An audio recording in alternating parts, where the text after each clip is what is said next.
ano naman yung isang bagay na misconception about you?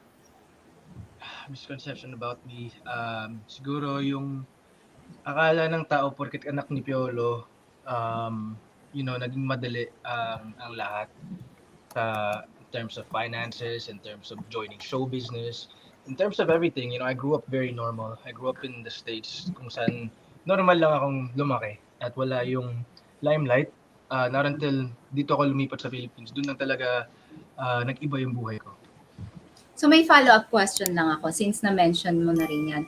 Meron bang pros and cons being the son of Piolo Pascual? I'd say more pros. For me, it's an honor, to be able to say that Piolo is my dad.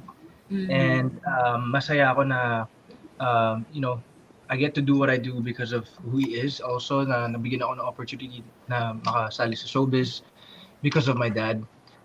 Mga cons siguro, sobrang daming may gusto kay Papa. Ang daming nagpe-presentang nanay ko. Yes. Sana ako doon.